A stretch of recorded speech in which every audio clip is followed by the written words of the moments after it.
vocês? Sejam bem-vindos ao primeiro episódio do novo projeto da AD News, que se chama AD Fé Pará.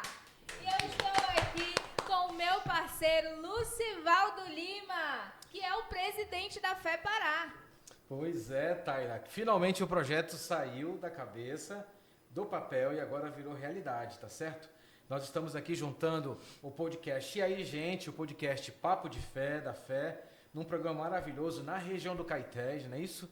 Estamos muito felizes hoje, nesse dia 8, segunda-feira, um feriado muito gostoso, para anunciar esse novo programa que a gente vai trabalhar aqui junto com a parceria da AD News, aqui na região do Caetés, em Capanema, certo, Tata? Com certeza. E olha só, gente, para ficar ainda mais lindo esse programa, temos uma participação especial, um entrevistado muito especial, Pastor Arilton Oliveira, minha gente. Olha que honra temos essa pessoa aqui com a gente, um pastor que, quando a minha mãe soube que eu iria entrevistar, ela olhou para mim e falou: será uma honra para mim, porque a minha mãe ouve o pastor todos os dias de manhã e também antes de dormir, porque minha mãe também é adventista, né? Então, para mim está sendo uma honra. Muito obrigada por você estar aqui. É uma honra pra gente, tô nervosa. É que, eu acho que se você não ficar nervosa, não faz nenhum sentido fazer esse programa com paixão. E aqui eu também tô nervoso, porque é o meu primeiro podcast entrevistando, apesar da gente ter criado o Papo de Fé, um podcast que a gente vem fazendo com o apoio da Igreja do Marco, com o apoio da Igreja do Marizal, e agora com o apoio da AD News. Sim. É uma honra muito grande, pastor Arilton, ter você aqui conosco. E essa história, tá, ela começa no Encontro Nacional da Fé, que nós tivemos agora, lá no sul do Brasil, no Paraná, não é isso? E aí a gente, Santa Catarina. Santa Catarina, onde a gente esteve juntos numa mesma sala, batendo papo. E nessa história a gente rapidamente chegou à conclusão de que você poderia um dia estar em Belém do Pará, não é isso, pastor? Pessoal, alegria poder estar com vocês nesse primeiro quadro, nesse primeiro programa aqui da AD News. De fato, uma conversa ali rápida, mas o tempo passou e aqui nós estamos. Mas nada se executa se não for planejado. E é uma alegria poder estar com vocês para conversarmos um pouquinho nesse podcast e tentarmos trazer alguma experiência e aprendizado para aqueles que estão nos assistindo e nos ouvindo. Então a gente vai começar com a pergunta: quem é o pastor Arilton Oliveira? Quem é o pastor e quem é por trás? Quem é o Arilton Oliveira? Pastor Arilton Oliveira, né, alguém que está com 31 anos de ministério, apaixonado pela missão. Tenho servido a Igreja Adventista em vários estados do Brasil e atualmente moro na cidade de Florianópolis, onde eu atendo ali os alunos da Rede Novo Tempo de Comunicação. Nós temos na Associação Sul Catarinense, onde eu sirvo, quase 30 mil alunos que estudam a Bíblia com a Novo Tempo. E o meu trabalho é tentar ajudar essas pessoas no aprendizado da Bíblia e aproximá-las de uma comunidade presencial da Igreja Adventista. Por detrás do pastor Arilton está o pai do Rafael, do Mateus e do Lucas, o esposo da Juliana, um homem apaixonado por sua família e que, quando não está viajando, está em casa com os filhos, levando para a escola, buscando na escola, dando banho e colocando para dormir, estando ao lado da minha esposa, porque o dom mais extraordinário que Deus nos deu é a família. Que bacana. E hoje foi um dia de muitas surpresas. Eu não sei o que eu faço, se eu gravo ele, que eu não quero mandar para todo mundo, mas eu estou aproveitando aqui. E a questão é muito simples. O senhor está aqui, o senhor aceitou o convite, o senhor é uma pessoa tão humilde, tão simples, e também é uma celebridade do mundo missionário da fé. Quando surge o pastor Arilton, missionário e que trabalha com uma maestria a Bíblia? Deus tem um plano e um projeto para cada um de nós, né? Todos nós estamos no projeto de Deus. Eu tenho vários livros escritos e estou escrevendo vários. Eu sou assim, eu escrevo vários livros ao mesmo tempo. Eu devo ter nesse momento uns 6 livros em produção. Por quê? Porque você, não apenas nas suas leituras pessoais, devocionais ou de estudo, mas nos seus encontros, nas suas interações, no seu dia a dia, você vai aprendendo com as pessoas, com as experiências da vida, e cada coisa que eu percebo dentro de uma temática que eu estou escrevendo, eu vou e coloco lá, naquele arquivo que eu criei no meu computador, e vou acrescentando os materiais até que fique pronto um livro. Assim como a gente faz, Deus também faz, porque Deus tem uma agenda, né? E um desses livros, inclusive, se chama A Agenda de Deus, para mostrar que Deus tem uma agenda e nada foge a essa agenda. Então, eu acho que toda essa paixão pela missão começou quando eu fui convidado numa tarde de sábado a fazer algumas visitas. Eu não sabia que tipo de visitas era muito bem, porque eu estava recém-batizado na igreja, mas quando eu chegava nas casas das famílias com um senhor negro de cabelos brancos, muito amoroso, chamado Antônio Afonso. E ele disse assim para mim: Ayrton, você pode fazer uma visita comigo no próximo sábado? Ele me chamava de Ayrton, meu nome é Arilton, né? Pois é, eu olhei aqui agora, falei, gente, será que eu falei errado? Não, ele me chamava de Ayrton, sempre me chamou de Ayrton. Você pode fazer uma visita comigo no próximo sábado? Eu falei, eu posso. E a gente foi fazer uma visita e lá ele dizia assim, Ayrton, leia para mim João 3,16. Aí eu abria a minha Bíblia e lia o texto. E ele explicava. Leia agora para mim 1 João 4,13. Aí eu abri e li e ele explicava. E eu li todos os textos da Bíblia. Quando terminou a visita e ele orou, ele falou assim, você pode ir comigo numa segunda casa? Eu disse, posso. Fomos para a segunda casa e a metodologia foi a mesma, só eu lendo a Bíblia. Quando terminou aquilo, no sábado seguinte, ele me chamou de novo para fazer mais visitas com ele. E eu fui. Depois de algumas 4 ou 5 visitas, eu falei, irmão Antônio Afonso, o senhor não vai ler a sua Bíblia, não? Só eu que vou ficar lendo? Porque ele carregava a Bíblia. Ele disse assim para mim, não, eu não vou ler, porque eu não sei ler. O senhor não sabe ler? E como é que o senhor sabe esse monte de versos que o senhor mandou eu ler? Ele disse, eu sei todos eles de cor, mas eu nunca aprendi a ler. E como o senhor aprendeu esse monte de versos da Bíblia? É porque eu coloco o LP. Quem está nos ouvindo, nos assistindo, talvez nem sabe o que é LP, né? Mas a gente tinha um bolachão, o disco, né? Que era o LP, o Long Play. E ali ele tinha o disco da Voz da Profecia. E ele colocava o pastor Roberto Rabelo. E o pastor Roberto Rabelo dava estudos bíblicos e ele falava a passagem bíblica e depois lia o texto. E ele foi ouvindo e gravando. Então a paixão por missão, por dar estudos, por ensinar a Bíblia, nasceu com um diácono de nossa igreja, analfabeto, chamado Antônio Afonso. Que bacana. Pastor, Quantos anos era isso? 13 anos eu tinha. Isso foi em 1985. o senhor tem viajado o Brasil todo, né? E o que o senhor acha que o Pará tem de especial na sua missão? O Pará é um estado diferenciado, né? Primeiro, pelo seu tamanho, né? Eu entendo que é o segundo estado da federação, se eu não estiver enganado, perdendo apenas para o estado do Amazonas, mas a diversidade gastronômica, cultural, aqui ela é extraordinária. Os povos que deram origem, né, a essa sociedade, e já me falaram aí, né, dos índios, dos quilombolas e outros ancestrais, tornou esse estado um estado assim, muito bonito, uma cultura muito bonita, um povo muito caloroso, um clima também quente, mas uma gastronomia extraordinária, e a gente percebe no paraense uma pessoa muito disposta, de bem com a vida, né? A despeito de todas as dificuldades que a gente enfrenta, e enfrentamos em qualquer estado desse Brasil, em qualquer país desse mundo, mas me parece um povo muito resiliente. Então eu acho isso uma virtude aqui do paraense, é um povo resiliente. E tem nas suas tradições a religião, não apenas por tradições de berços católicos, mas também do berço pentecostal, em virtude do nascimento da Igreja Assembleia de Deus nesse estado.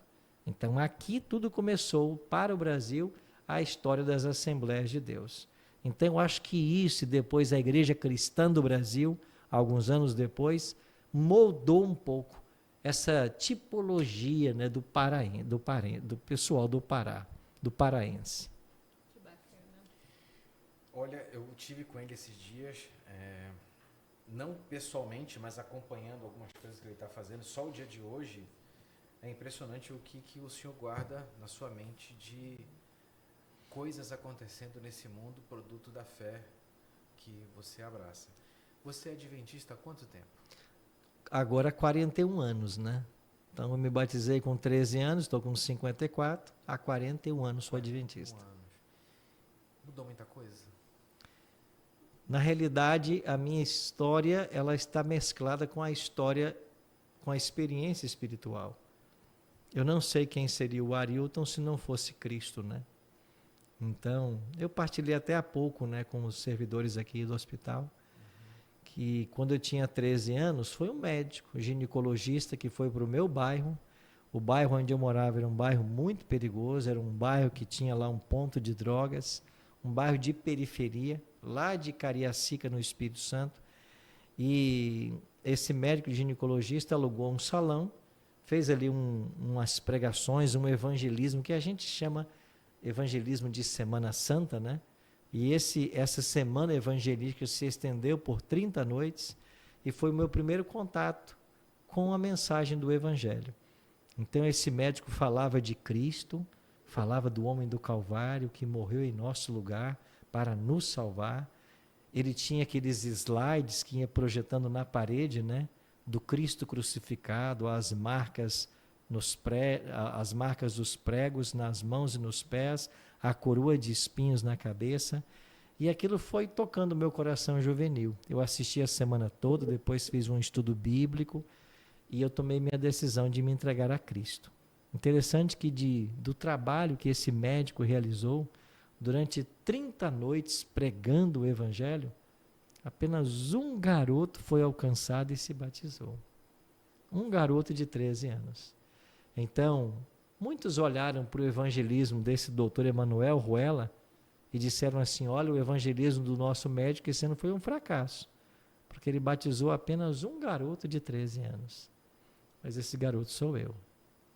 E se ele não tivesse ido lá para o meu bairro, certamente o meu destino teria sido o mesmo dos meus colegas de infância. E todos os meus amigos de infância morreram na adolescência. Todos foram levados pelas drogas.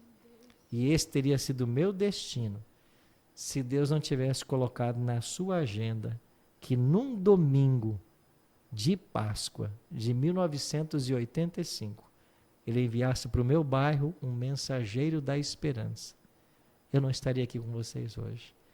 Então a minha história, ela só se constrói porque Jesus me encontrou. E ele, na realidade, está tentando encontrar a todos, né? É a gente que tem que deixar. Enquanto eu digiro isso, você pode perguntar? Sim, estou um pouco emocionada, mas eu vou perguntar. Pode perguntar? Posso sim. Nós estivemos muito felizes porque você aceitou o convite da fé para estar conosco. Eu sei que você passou aqui alguns dias. Eu queria que você contasse o que você fez aqui esses dias, o que você faz na realidade. E a segunda pergunta vem depois disso. Tá bom. Bem, hoje eu cuido dos alunos da Novo Tempo, né, para a região Centro-Sul de Santa Catarina. Eu sirvo como pastor na Associação Sul Catarinense e lá nós temos um programa no SBT de Santa Catarina, que é o SCC, é o Sistema Catarinense de Comunicação, uma afiliada do SBT. Então nós temos um programa diário de segunda a sexta de 1 hora para todo o estado de Santa Catarina pelo SBT. Esse programa diário de 1 hora, ele se divide em 3 blocos. Eu tenho um bloco onde a gente tem um momento de oração intercessora com os pastores, tem um bloco onde eu prego uma mensagem da Bíblia e tem um bloco sobre saúde. Então o objetivo de vir a Belém, vir ao Pará, foi estar em parceria com o Hospital Adventista Belém e ali realizar uma série de entrevistas com os médicos e outros profissionais de saúde do hospital para esse momento da saúde do programa que nós temos no SBT, que se chama Encontro com a Vida. Esse é o nome do programa, de segunda a sexta, de 5 às 6 da manhã. Então, nessa semana, nós passamos durante o dia gravando essas entrevistas com os médicos. Tivemos a oportunidade de entrevistar 13 profissionais de saúde, entre eles 11 médicos e 2 dentistas, e agora esses 130 programas vão começar a ser exibidos no SBT de Santa Catarina. À noite, pudemos atender alguns compromissos da Federação de Empreendedores aqui de Belém, e no final de semana eu estive atendendo a Igreja Adventista do Marco, com ali 3 programações. como é que foi essa experiência de trabalhar com a fé no Pará? Estamos te dando muito trabalho, essa pergunta que a gente está... Aqui não para, né? Então, eles estão num projeto assim, bem ousado, com muitas iniciativas. Conheci alguns desses projetos, alguns dos empreendedores que têm vestido a camisa, e a gente louva a Deus pelas iniciativas que aqui estão acontecendo. Esse espaço Novo Tempo do Marizal é uma inspiração, é um local onde se projeta algumas oficinas pensando na comunidade. Nós temos também um grupo de profissionais tremendamente envolvidos com a missão, dispostos a atender a comunidade. Um outro projeto que a Fé Pará abraçou foi os Cordeirinhos, né? Aquela creche que atende ali a mais de 300 crianças. Você teve lá, Tive né? a chance de estar também com eles lá, conhecer ali a fundadora do projeto, a Noemi, né? Conversar um pouquinho com a Noemi, que é uma inspiração. Nossa. Uma senhora, né, já idosa, que podia estar descansando em casa, tem uma entidade com tantos servidores e tantas pessoas beneficiadas pelo projeto. Então, isso nos inspira, né? E agora poder passar a segunda-feira aqui em Capanema e conhecer um pouquinho do projeto social que vocês têm aqui, dessa entidade de saúde, que tem feito um trabalho tão maravilhoso, e eu senti na visita aí a vários pacientes que fiz o impacto do atendimento que vocês têm dado e o fato de vocês estarem valendo-se dessa geografia para ajudar muitas pessoas, inclusive nos tratamentos de hemodiálise, né? Poupando aí no mínimo 8 horas de viagem por dia para fazer esse tratamento. Então isso é um trabalho que não pode ser pago com dinheiro. E qual é, assim, a importância de um cuidado espiritual para um ambiente de saúde, para um hospital? Nós nunca podemos esquecer que o ser humano é um ser tridimensional. Nós não herdamos a visão dualista de Platão, de corpo e alma, mas nós herdamos a visão hebraica de um ser humano integral. A gente usava a palavra holística, mas a gente prefere a palavra integral. Então, nós somos um ser tridimensional. Nós somos espírito, nós somos mente e nós somos corpo. Quando falamos em saúde, inclusive a definição da Organização Mundial de Saúde, ela acopla, né, esses 3 segmentos e avança ainda para o bem-estar social ainda. Então, a Federação de Empreendedores, a Igreja Adventista, ela procura olhar o ser humano como um todo. Então, nós temos que nos empenhar não apenas para o bem-estar físico das pessoas, não apenas para o bem-estar espiritual ou mental, mas investirmos nas 3 áreas para que o ser humano seja atendido de forma integral. Então, se eu me preocupar apenas com o espiritual ou apenas com o mental e não cuidar fisicamente, até porque a Bíblia tem uma teologia por detrás do cuidado físico, onde apresenta que nós somos o templo do Espírito Santo, que o nosso corpo deve ser cuidado como um templo vivo, nós estamos negligenciando aquilo que a palavra de Deus nos orienta. Inclusive por todas as leis de saúde que a Bíblia tem, mostrando a importância do cuidado e do bem-estar físico. O senhor acredita que a fé ela pode ajudar no processo da cura? Pode e tem feito isso. As experiências que eu tenho visto aí, aqui no Pará, em Santa Catarina, em São Paulo, na Bahia, né? São experiências que eu vi onde há essa busca por esse atendimento integral. Se nós não cuidarmos bem das pessoas, pensando nas 3 áreas, nós estamos falhando como igreja. Porque quando nós olhamos para o fundador da igreja, que é Jesus Cristo, o ministério dele foi muito intenso. Mas se você for para Lucas capítulo 4, verso 23, o evangelista diz que Jesus, ele tinha um ministério tríplice. Ele curava, ensinava e pregava. Ele curava porque ele dava atenção ao aspecto físico. Ele ensinava porque dava atenção ao aspecto cognitivo, mental. E ele pregava porque dava atenção ao aspecto espiritual. Então Jesus uniu essas 3 dimensões. E um outro detalhe que é importante é saber que hoje a grande parte das doenças que a sociedade enfrenta, elas têm um cunho emocional. Então, hoje, por exemplo, se no passado o mal do século foi a tuberculose, hoje o mal do século é a depressão. E por que as pessoas estão depressivas? Muitas vezes por falta de sentido na vida. Muitas vezes por o afastamento de Deus.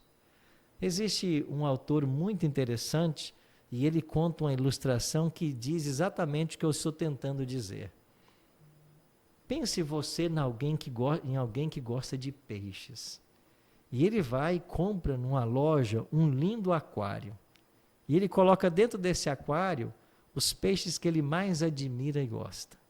Só que para esses peixinhos sobreviverem bem, esta água ela tem que ter um pH ideal. Porque se ela for um pouco mais ácida do que o normal, os peixes morrerão. Esta água também tem que ter uma fonte de oxigênio para renovar o oxigênio da água, senão os peixes morrerão. E além da temperatura e do oxigênio, os peixes têm que ser alimentados pelo alimento correto, com os nutrientes corretos, na quantidade correta. Porque se for pouco ou muito, os peixes morrerão. Mas a despeito de todo o esforço que o dono do aquário faz, todas as vezes que ele se aproxima do aquário, os peixinhos nadam por fundo e se escondem dele. Porque eles têm medo dele.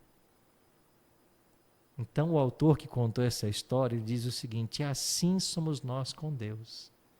Muitas vezes tentamos nos esconder porque nós não sabemos de que aquele que se aproxima é o provedor de todas as coisas. Se a gente soubesse quem Deus é, a gente não se esconderia dele. Mas todas as vezes que ele aparecesse, a gente correria para abraçá-lo. Porque a nossa vida depende dele. Então as pessoas estão ficando depressivas porque elas não conhecem mais o seu cuidador, o Criador. E elas estão tentando viver independentes. E sozinhos nós não somos ninguém. Pastor, você falou algo muito profundo e me fez aqui lembrar da memória de um amigo que você conheceu ali no restaurante, Marcelo Niek. E somos amigos de escola. O Niek era de uma outra denominação e eu de outra, e nós nos encontramos, e uma história linda que Deus fez a gente colecionar juntos em determinada época das nossas vidas. Marcelo então se formou, casou, foi para um lado, eu também me formei, casei, fui para outro, cada um para os seus caminhos. E hoje nós nos encontramos em meio à dor que ele passou. E ele estava me dizendo que durante o período de Covid, do último problema de saúde que ele teve, né? Marcelo, um abraço para você, saiba que eu te amo muito, sempre te amei, um grande amigo, com você aprendi muita coisa legal, ri muito, passei muita raiva junto também, nas salas de aula, com os nossos professores, mas foi muito legal a nossa juventude juntos. Um abraço para você e me sinto muito feliz que Deus te poupou para que você começasse a fazer o que você vai começar a fazer. E ele me disse que quando estava no leito de hospital, ele escreveu, se eu não me engano, 2 a 3 livros, sendo que um ele já estava publicando com a mente inquieta. E é assim mesmo, Deus reescreve as coisas, Deus desmonta tudo e reconstrói, e sempre assim, as histórias maravilhosas de Deus são construídas dessa forma. A gente tem que entender que nós estamos em processo, né? Em construção. E Deus ele permite que a gente faça nossas escolhas. Isso porque o amor pressupõe um livre-arbítrio, né? Uhum. Você tem filhos, eu tenho, você um dia talvez terá. Então a gente não pode forçar um filho a nos amar. Podia ter um mecanismo assim, né? Mas não tem. Então a gente só consegue com que os nossos filhos nos amem se eles verem o quanto nós os amamos. Então o amor não se impõe, o amor se conquista. Deus, ele podia nos ter programado como robôs para nós obedecermos automaticamente. Mas o amor pressupõe liberdade. Então cada ser humano foi dotado de livre-arbítrio. Nós temos em mãos o fazer nossas escolhas. Agora Deus é um ser racional e consciente e diz para o homem assim: aquilo que você semear, você vai colher. Então existe uma lei da semeadura e da colheita. Todos nós fazemos escolhas que vão determinar a nossa jornada. Se ela será mais difícil ou mais fácil. Mas por melhores que sejam nossas escolhas, haverá ainda pedras no caminho. Basta nós olharmos para o exemplo de Jó. A Bíblia diz que Jó era um homem íntegro e temente a Deus. Mas o diabo tirou tudo dele, com exceção da vida. Então nós temos no sofrimento duas origens. O sofrimento pode chegar à nossa vida porque nós provocamos, por nossas más escolhas, ou o sofrimento chega porque nós estamos dentro de um grande conflito entre o bem e o mal. E por estarmos dentro desse grande conflito, a gente não consegue escapar. É por isso que inocentes sofrem. É por isso que existem pessoas pobres e ricas. É por isso que existem pessoas que são oprimidas. Porque nós estamos dentro de um grande conflito. Mas o verso preferido meu da Bíblia é Filipenses 1, verso 6, que diz assim: aquele que começou boa obra em vós, há de completá-la até o dia de Cristo Jesus.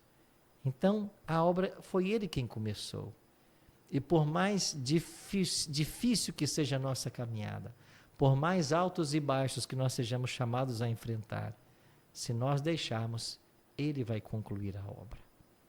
Então, só não vai se salvar quem não deixar Deus atuar, quem não abrir a porta, quem deixar Jesus lá fora.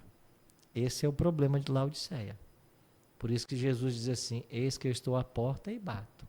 Se alguém ouvir a minha voz, se alguém abrir a porta, eu vou entrar. Então, enquanto a gente não entrega a nossa vida completamente a Deus, a gente vai continuar dando cabeçadas. Mas se a gente coloca tudo na mão dele, a gente vai continuar pecando, vai continuar caindo. Mas a palavra de Deus diz assim em Provérbios 4,18: a vereda do justo é como a luz da aurora, que vai brilhando mais e mais, até ser dia perfeito. 7 vezes cai o justo, mas 7 vezes se levanta. Então a gente não vai ficar prostrado. E Ele vai completar na nossa vida a obra que um dia Ele começou. Pastor Arildo, eu estou muito feliz em tê-lo aqui. Nós estamos caminhando para o finalzinho, não é isso, Thalia? Sim. Mas tem na sua mente uma pergunta que você gostaria de fazer. Eu vou deixá-la à vontade. Não, assim, vou fazer. Pastor Arildo, eu tenho uma pergunta para o senhor. Que pergunta o pastor Arildo faria a Jesus no dia que encontrasse com ele? Poxa. Existe uma série, né? E você deve ter visto parte dessa série, chamada Chosen, The Chosen, Os Escolhidos. O autor que faz Jesus recebeu essa mesma pergunta um dia. Você viu esse quadro? Não? vi. Achei que tivesse visto, porque foi a mesma pergunta. Então, uma jornalista, num podcast, olha para ele e pergunta isso para ele. Se você pudesse tomar um café com Jesus, essa foi a pergunta dela. Se você pudesse tomar um café com Jesus, que pergunta você faria para ele? Ele respondeu assim: e aí, eu fui bem?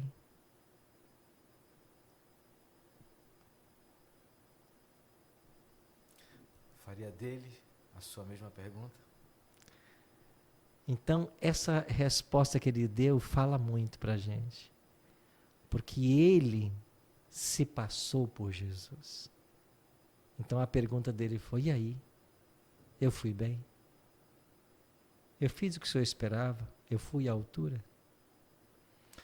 Eu nunca encenei e nunca tentei ser Jesus, né? Nenhum papel de teatro ou peça. Mas se eu pudesse me encontrar com ele, eu perguntaria não se eu fui bem, mas eu perguntaria assim: por que tanto amor? Por que tanto amor? A gente não consegue explicar. Não consegue entender mesmo. A gente não merece, a gente não é nada. Por que tanto amor? E talvez vai precisar uma eternidade para a gente entender isso. por que Ele nos ama tanto, né? Temos que respirar com essas respostas e só lembrar de algumas músicas. Viu, Vitor? Músicas essas que precisam entrar aqui. Pastor, em um mundo tão acelerado, como é que a gente consegue manter viva a conexão com Deus? Quando a gente abre os olhos, não caminhe, caia de joelhos.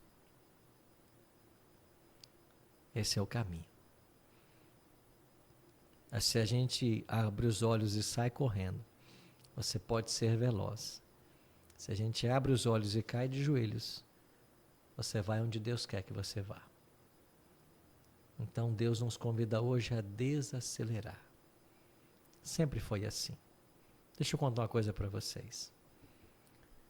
Segundo a Bíblia, quem é o homem conhecido por ter andado com Deus? Quando a Bíblia fala em um homem que andou com Deus, quem é o nosso modelo? Ele tanto andou que Deus um dia levou ele embora. Ele já foi para o céu.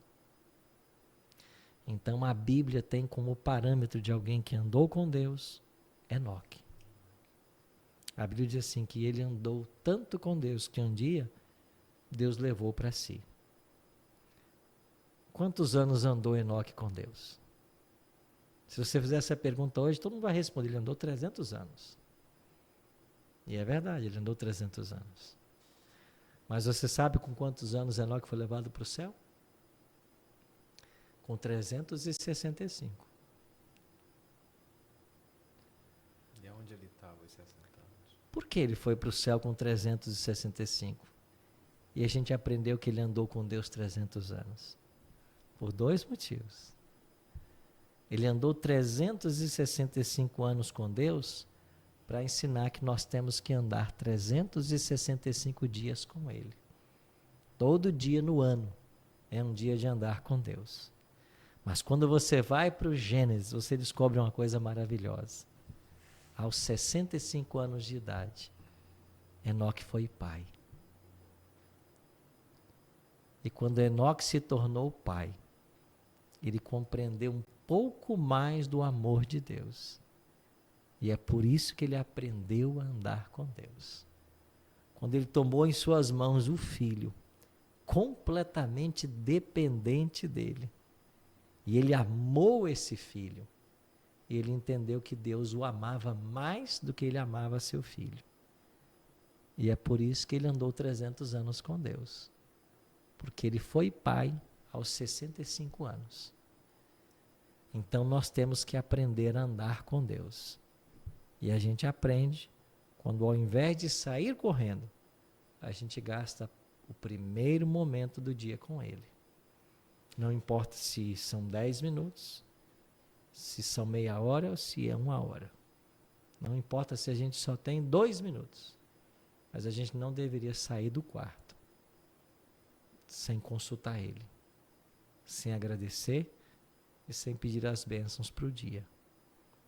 Então o mundo, ele tenta colocar você dentro de uma máquina igual um hamster, onde você corre, corre e não sai do lugar. E é assim, todo aquele que não tira tempo para Deus. Então nós estamos precisando hoje de uma fuga para Deus. Amém. Precisamos encerrar. Vontade de ficar aqui por 1h30, né? É grande. Sim. Vamos para o encerramento, Tailinha? Vamos fazer um bate-bola? É com você. A experiência daí, gente, é com você. Eu falo uma palavra e você diz o que significa. Tá bom. Tá? Família. Tudo. Fé. Essencial. Igreja Adventista. Pertencimento. Um livro. O desejar de todas as nações.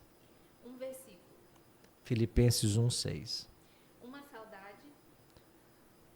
Minha mãe. Deus. Pai. É isso aí. E essa é a Tailinha, eu te disse que ela é forte, tá vendo só como é que é? Muito obrigado, pastor Arildo, pelo momento tão especial de você me permitir te conhecer, permitir com que nós da Fé te conheçamos. Eu quero mandar um abraço gigantesco a todo o time da Fé, Pará, Fé Nacional, Jaiminho, nosso querido amigo Paulo Martini, Luiz, todo o time da Fé Nacional, ao Eli, ao meu vice-presidente, o Regis, Dr. Vanderlei. Vocês são fantásticos e a cada dia que passa tem sido muito, muito importante pertencer a esse time, tá certo, Taila? Obrigado a minha esposa Dair Neves pelo apoio ao projeto, né, através do programa E aí, gente. Obrigado ao Rafael, obrigado ao Hélio, obrigado ao Vicky que comprou essa ideia com muita força, tá certo? Então eu espero que a partir daqui desse projeto muitos outros empreendedores possam vir, porque você também acaba se tornando um empreendedor na área social quando você é publicador de livros, né? Sim. Empreendedor da área de livros. Então, fico muito feliz com esse momento. Muito obrigado, Senhor, por isso. Tailinha, com você. Então é isso, gente. Chegamos ao final do programa AD Fé Pará. Seu Lucivaldo, o senhor pode dar só um spoilerzinho pra gente do que é a Fé Pará? O que significa? Federação dos Empreendedores Adventistas do Brasil, ela é uma entidade que existe há mais de 30 anos e ela tem por objetivo conectar todos os empreendedores do Brasil e da América Latina com missões. Missões que salvam vidas. E quando você entra no site da Fé Adventistas, você vai encontrar lá coisas maravilhosas. Nós nos encontramos uma vez por ano, um encontro nacional, que é realizado em determinado estado. Ano que vem o encontro nacional será em Belém do Pará, nós seremos o patrono desse trabalho. E nossa missão está sendo árdua, conectar todo o Pará nisso, o Pará e o Maranhão. Então convidamos a todos vocês que entrem no site da Fé, inscreva-se para participar do programa. A Fé no estado do Pará tem uma preocupação muito grande em visitar empreendedores, porque a gente enxerga que antes da volta do Salvador, esses empreendedores serão convocados por Cristo para fazer o seu trabalho, para dar a sua oferta, para dar sua energia, o seu tempo nessa missão que a gente precisa fazer. Afinal de contas, as empresas vão e o Evangelho... A fé fica, né? A fé fica e o Evangelho ele é eterno, tá certo? É Pastor verdade. Arildo, sua mensagem final para nós? Bom, que você possa ser um empreendedor e nunca esquecer quando Jesus disse assim: ajuntai para vós tesouros nos céus, onde nem a traça nem a ferrugem corrói. Então nós temos que ser empreendedores para que os recursos sejam aplicados da forma correta e a gente aplique no reino de Deus. E um dia nós veremos essa recompensa, uma coroa imarcessível de glória. Amém. E assim encerramos, né, novamente. E a gente se encontra no próximo bloco, né, no próximo episódio, não é mesmo, seu Lucivaldo? Espero que você tenha gostado desse programa. Exatamente. Dê as sugestões, curta ele onde puder curtir. E foi um terminamos bate-papo sempre com incrível. uma oração, né? E aí, gente? Claro, com certeza. Né, pastor? Isso aí, vamos orar. Pastor, a gente dá a nossa mãozinha aqui. Pronto. Nosso Pai querido, louvado e exaltado seja o teu santo nome. Obrigado por esse momento em onde podemos estudar a tua palavra, refletir sobre o teu reino e desafiar cada nosso ouvinte ou telespectador a ser um empreendedor para o reino dos céus. Que a tua bênção nos acompanhe a todos. Oramos em nome de Jesus. Amém. Amém. Abraço, Fé Pará 2026. Não, a fé será na Fé Pará 2026 em Belém do Pará. Um beijo e até a próxima. Isso aí.